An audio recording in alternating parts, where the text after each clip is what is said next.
buri muntu wese muri iki gihugu, neshereza umuntu wese uzumva iri jambo, neshereza umuntu wese uri hirya no. Turabakiriye inshuti bakunzi bacu, inshuti bakunzi ba Francois Official, twongeye kugaruka kandi dukorere share, dukore subscribe. Kristo ni imbaraga zawe, fata ubugingo aguhaye ngo buguheshe ibyishimo. Nta kintu na kimwe twasabye Imana twizeye ngo ibure kukiduha. Iyo usomye urwandiko Pawulo yandikiye Abakorino, urwandiko rwa 2 ibice 10 umurongo wa 4 yaravuga ngo kuko. Turabakiriye inshuti bakunzi bacu, inshuti bakunzi ba Francois Official, twongeye kugaruka kandi dukorere share, dukore subscribe, commenting ku biganiro byacu, ndetse n'ibibakundira ukore share. Muri aka kanya nzanye ijambo ry'ihumure, ijambo rikubwira nanjye rikambwira yuko dukwiriye guhumura, kuko Imana niyo yirwanira urugamba. Tugiye gusoma cyangwa se kwiga ku ijambo rivuga ngo kwizera Imana, kuyiringira bizana intsinzi.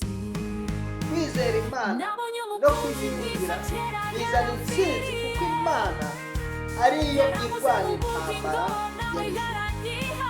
Imana niyo irwana intambara zacu. Yewe nshobora kwirwanirira sineshe, nkarwana igihe kinini, nkarwana cyane nkakotana, ariko bikanga bikarangira nanije. Urabizi nawe urarwana, ukunda gukora uko ushoboye kugira ngo ure kwatsinda intambara y'icyaha, ure kwatsinda intambara y'ibikugerageza, urebe ko yatsinda intambara y'ikiri cyose, ariko bikarangira byanga. Iri jambo rero ni iryo kugira ngo wongere ugarure ibyiringiro muri wowe, kwizera muri wowe, wirizere Imana, uyiringire, kuko ariyo irwana intambara zacu twebwe abizera. Turifashisha amagambo yanditse mu gitabo cy'Ingoma, igitabo cya 2 cy'Ingoma, ibice byaho 20, dusome ku murongo wa 20 bigeze kwa 21, cyangwa se reka twasome guhera kuri 20 kujya kuri 30, twasome hose ko harangiza. Haragira hati: bukeye bwaho bazinduka kare mu gitondo, barasohoka bajya mu butayu bw'Itekowa. Bagisohoka Yehoshafati arahagarara aravuga ati: nimunyumve yemwe Abayuda namwe mwita abakiri i Yerusalemu, mwizere Imana yanyu mubone gukomezwa, mwizere n'abahanuzi bayo mubone kugubwa neza. Nuko amaze kujya inama n'abantu, ashyiraho abo kuririmbira Uwiteka, bagahimbaza ubwiza bwo gukiranuka kwe, barangaje imbere y'ingabo bavuga bati: nimubaze Uwiteka kuko imbabazi ze, nimuhimbaze Uwiteka kuko imbabazi ze zihora iteka ryose. Batangiye kuririmba no guhimbaza Uwiteka, ashyiraho abo gucira igico Abamoni n'Abamowabu n'abo ku musozi wa Seyiri bari bateye baraneshwa, kuko Abamoni n'Abamowabu bahagurikijwe no gutera abaturage bo ku musozi wa Seyiri ngo babice babarimbure bose. Nuko bamaze gutsemba ab'i Seyiri, baherako barahindukana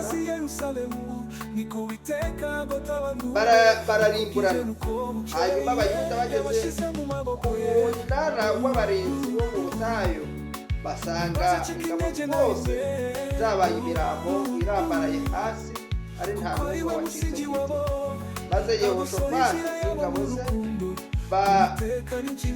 bagiye kubanyaga, n'ubu bazisangana iby'ubutunzi bwinshi n'iby'umurimbo n'igiciro cyinshi. Ibicuruzwa ubwabo byari byinshi cyane bituma batabasha kubimara. Bamara iminsi 3 bakinyaga iminyago kuko yari myinshi. Umurongo wa 26. Umunsi wa 4 abayuda bateranira mu kibaya cya Beraka bashimira Uwiteka. Icyo cyatumye aho hantu hahingwa ikibaya cya Beraka na n'ubu. 27. Abayuda n'ab'i Yerusalemu bahera ko basubirayo uko banganaga. Yehoshafati bagiye imbere basubira i Yerusalemu banezerewe kuko Uwiteka yabahaye kwishima hejuru y'ababisha babo. Bazi Yerusalemu bafite neberu n'inanga n'amakondera bajya mu nzu y'Uwiteka. Igitinyiro cy'Imana kiba ku bami bose bo mu gihugu ubwo bumvaga ko Uwiteka yarwanyije ababisha b'Abisirayeli. Nuko igihugu cya Yehoshafati kiratuza kuko Imana ye yamuhaye ihumure impande zose. Imana ishimwe cyane. Nk'uko nabivuze, iri jambo riravuga ku kwizera Imana no kuyiringira kuko ari Imana intambara y'abizera yiturwanira ubwabo. Imana niyo ishobora kurwana urugamba twebwe tutabasha kwirwanirira. Niyo iri kurwana. Nk'uko tumaze kubisoma rero, iki gitabo cya kabiri cy'ibyo ku ngoma mu Giheburayo kivuga ibyanditswe. Muri Bibiliya yera tugisoma nk'igitabo cy'amateka y'abami n'Abisirayeli ndetse n'abami b'Abayuda. Iki gice dusomye cyanditswe ku ngoma y'umugabo witwa Yehoshafati. Rero igitabo cy'ibyo ku ngoma gikurikira ibitabo bibiri, igitabo cya Ezira n'igitabo cya Nehemiya. Abantu benshi bakaba bavuga yuko ari we ushobora kuba yaranditse igice cya mbere aricyo twita ingoma, igitabo cya mbere cy'ingoma, akandika n'igice cya kabiri aricyo twita igitabo cya kabiri cy'ibyo ku ngoma. Rero iki gitabo cyanditswe nyuma yo kuva mu bunyage i Babuloni. Hari mu kinyejana cya 4 cya 5 gishyira icya 4. Ubwo ni ukuvuga ngo ni hagati y'umwaka wa 500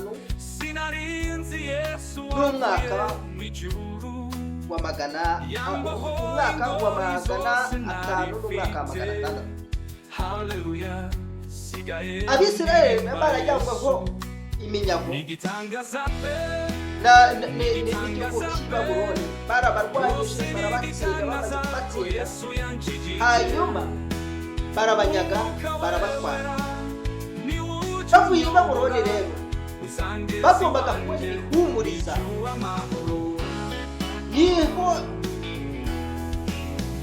uyu mwanditsi Ezra yanditse iki gitabo cya kabiri cy'ibyo ku ngoma. Muri iki gice urumva yuko mu by'ukuri ntabwo urugamba aribo barurwanye, kuko uru rugamba rwarwanywe n'Imana yo mu ijuru yashatse kubiyerekayo ubwayo. Iki gice kiratubwiye ngo hari amoko yari akikije Ubuyuda, akikije n'i Yerusalemu, amoko y'Abamoni n'ay'Abamowabu, ariko hakaba n'abo kujuda. Aba bantu bari bateye ubwoba Yehoshafati. Hanyuma nta bushobozi na bumwe Yehoshafati yari afite bwo kurwanya aya mahanga yari amukikije. Nk'uko twabisomye, nta bushobozi bwari buhari. Ariko Yehoshafati yari umwami mwiza, yizeraga Imana yizeraga Uwiteka.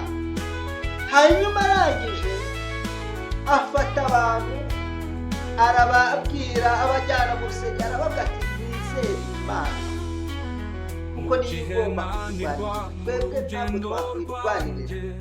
Yagize ibyiringiro muri we, ibyiringiro bifite ubugingo, ibyiringiro bikomeye. Kristo yari muri we nubwo icyo gihe atari abizi ko ari Kristo kumuvugiramo. Hanyuma Yoshafati nubwo tubisomye abwira abantu ngo basohoke bajye Tekowa, arangije aravuga ati maze mwizere Imana, mwiringire Uwiteka, urugamba azabirwanirira. Mu by'ukuri iki gitabo icyo kigamije ni ukugarura ihumure mu Bisirayeli, ariko twebwe natwe abiki iki gitabo kiradushishikariza kugira kwizera mu Mana, tukagira Imana aho ibyiringiro byacu, tukumva dukomejwe nayo ikadukomeza, tukumva iduhumurije muri byose. Rero Bayuda bari kumwe na Yoshafati nta kindi bagombaga gukora, baragiye bafata abaririmbyi. Yaramaze kubabwira ati mwizere Imana, mwizere n'abahanuzi bayo. Abantu bari barahanuye yuko rwose yuko bagombaga gutsinda. Hanyuma nubwo iki gitabo cyanditswe nyuma yo gukurwa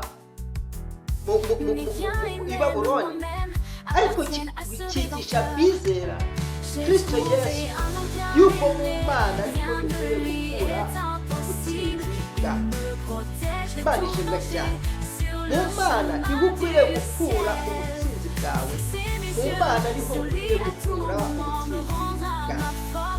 Ntabwo nakwirata imbaraga cyangwa se ngo nawe wirate imbaraga kubera yuko ntazo dufite.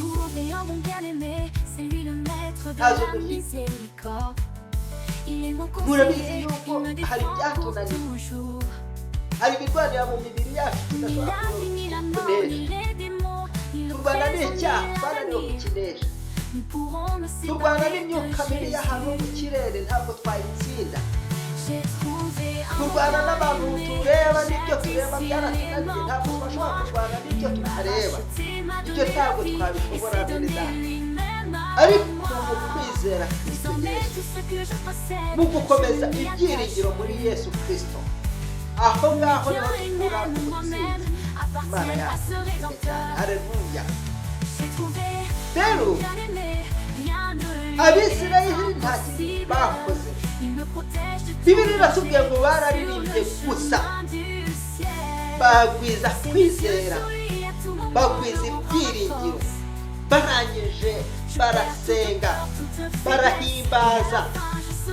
Mu guhimbaza Imana muri izo ndirimbo niho Imana yakoreye. Hanyuma ngo Abamoni n'Abamowabu bagiye ku musozi wa Seyiri banesha abaturage babo barabarimbura. Ko barangije Imana y'ubwayo irikorera.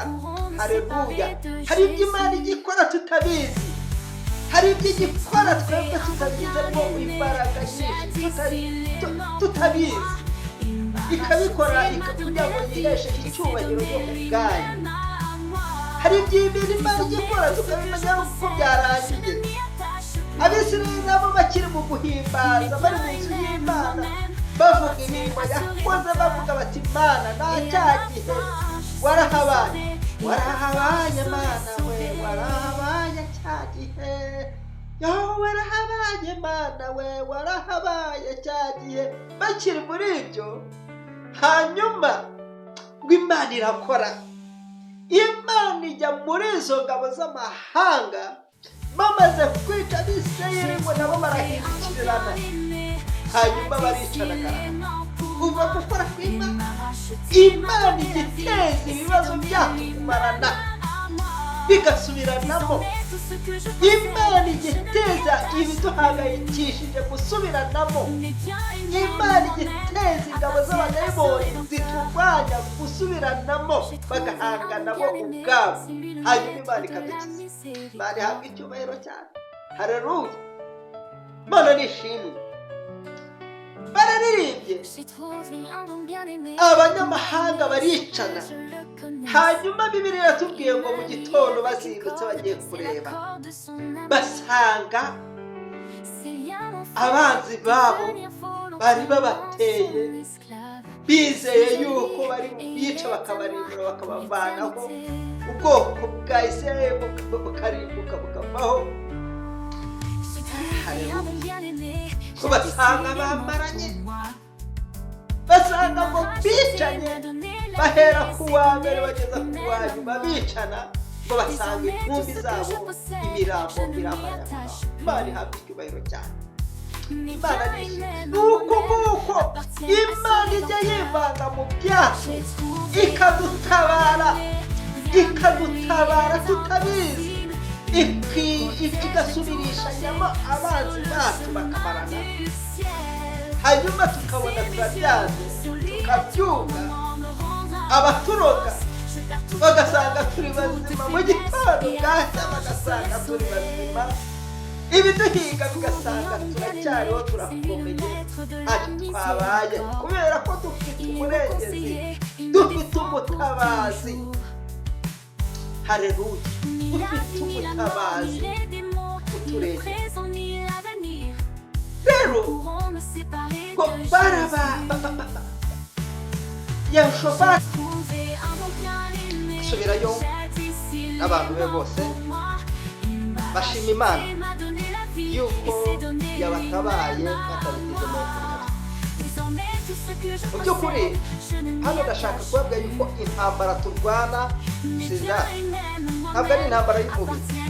Imana irishoboye, ifite ingabo nyinshi ishobora mu ntambara yayo kwirwanirira. Ntabwo ari ngombwa yuko twebwe tujya mu imbaraga zacu, cyane ko ntazo dufite. Ahangaha ijambo ratubwiye ngo Abayuda n'ab'i Yerusalemu bahera ko basubirayo uko banganaga. Yehoshafati bagiye imbere basubira i Yerusalemu banezerewe kuko Uwiteka yabahaye kwishima hejuru y'ababisha babo. Hanyuma umva icyo bakoze cyonyine. Bazi i Yerusalemu bafite neberu, bafite n'inanga, baza mu nzu y'Imana bafite kandi amakondera. Nuko bahimbaza Imana bayishimira ibyo yakoze. Igitinyiro cy'Imana kiba ku bami bose bo muri ibyo bihugu ko bangana. Ibihugu bya Isirayeli ndetse n'igihugu cya Isirayeli n'igihugu cya Yuda. Rero nk'uko intego yacu iri kwizera Imana bizana ubutsinzi ku muntu. Iyo wizeye Imana ukayiringira biguha ubutsinzi, ugatsinda ibyo ubona n'ibyo utabona, kuko Imana yo ubwayo ku muntu wayizeye akayiringira n'umutima we wose imurwanira intambara, zaba izabonesha amaso ndetse n'izo atabonesha amaso. Imana nitugirire neza. Rero tugana ku mwanzuro w'iri jambo ryacu, ndagira ngo nkubwire ntuhangayike, kuko intambara ziri imbere yawe, intambara ziri imbere yanjye zifite uzirwana. Ni ngombwa ko niringira Imana, ni ngombwa ko wiringira Imana ukayiramya. Icyo ugomba gukora wowe, icyo ngomba gukora, icyo tugomba gukora, duhimbaze Imana, tuyiramye, tuyihereze icyubahiro cyayo, icyubahiro kiyikwiye. Nitumara kuyiha icyubahiro kiyikwiye kandi tuyemere ko ari nyembaraga, nayo izaza yirwanirire. Aha rero mu mwanzuro mu buryo muri literary context, ndashaka kukubwira ko Imana ishobora gukora ibintu bidasanzwe nubwo byaba bidahuye n'ubwenge bwawe. Imana ishobora, ifite ubushobozi bwo gukora ibidasanzwe. Mu by'ukuri muri iri jambo Ezira yanditse muri iki gitabo, twabonye yuko ababisha b'Abisirayeli basubiranyemo bararwana ubwabo, baricana, barashira, bikozwe n'Imana yonyine mu bushobozi bwayo. Mwibuke ko Yoshafati yagize ubwoba kubw'amahanga yari amuteye, ariko ijambo riratubwiye ngo bagiye mu rusengero bizera Imana binyuze mu ijambo abahanuzi bahanuye. Hanyuma ngo iyo Mana yavuze ibyo yabatumyeho abo bahanuzi, Imana ishimwe cyane, bizera icyo Imana yavuze. Dufite ikibazo b'iki gihe, kwizera kwacu kwabaye gukeye, dusigaye twizera ibyo abantu bavuga bitavuzwe n'Imana. Ariko kandi kubera kwitiranya ibihe, dufata n'iby'Imana yavuze ibinyujije mu bahanuzi bayo, abahanuzi b'Imana bakuru. Umuhanuzi mukuru ni ijambo ryayo riri muri Kristo, kuko Kristo niwe jambo. Ntabwo twizera ijambo ry'Imana, ahubwo twizera abantu, tukumva ibyo batubwira aho kwizera ijambo.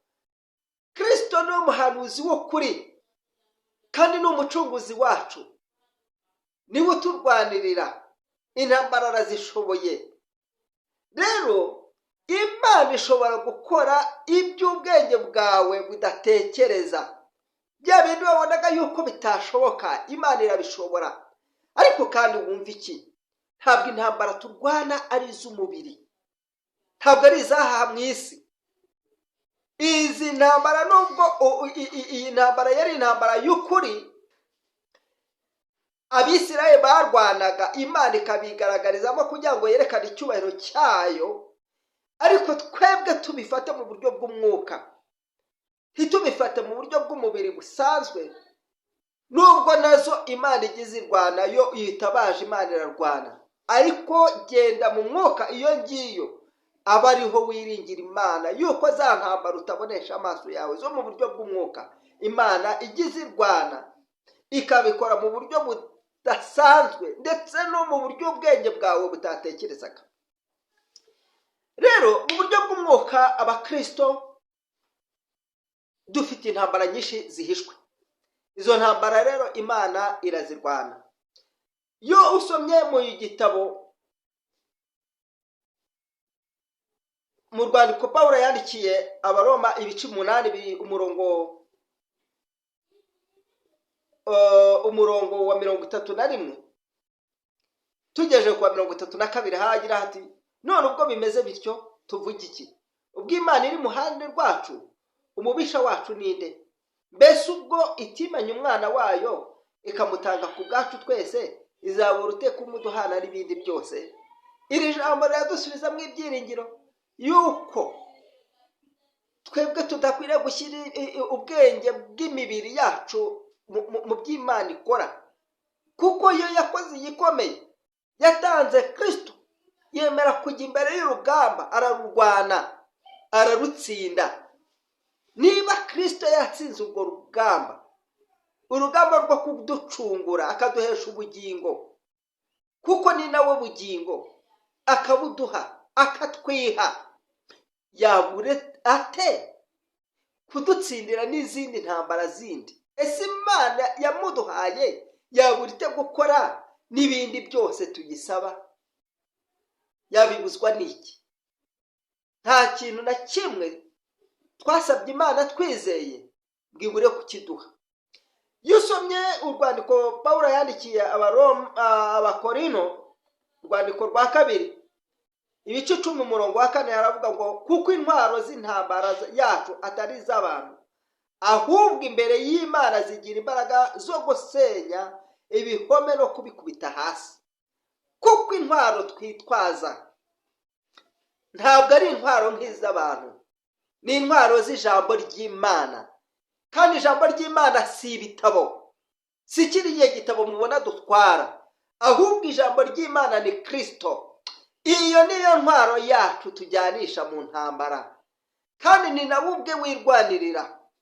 Rero kuko intwaro zacu atari nk'iz'abantu, ahubwo imbere y'Imana izo ntwaro zigira imbaraga zo gusenya ibihome no kubikubita hasi. Imana nitugirire neza. Rero ku musozo w'iri jambo ndagira mbabwire yuko kuramya Imana no kwisingiza ni intwaro ikomeye cyane yo gutuma ababisha batsindwa. Ikindi biduhesha intsinzi mu buryo budasanzwe. Tunasabwa rero kwizera Imana imbere y'ibintu bihinduka. Mu isi hariho ibihinduka, turasaba ngo tugire kwizera, turasabwa kugira kwizera. Yoshafati yagize kwizera kw'ibyo Imana yavuze binyujije mu bahanuzi. Nanjye nawe turasabwa kwizera, tukizera Imana mbere yuko igira ibyihindura. Ikindi turasabwa gutanga ituro ryo kuramya Imana nishimwe.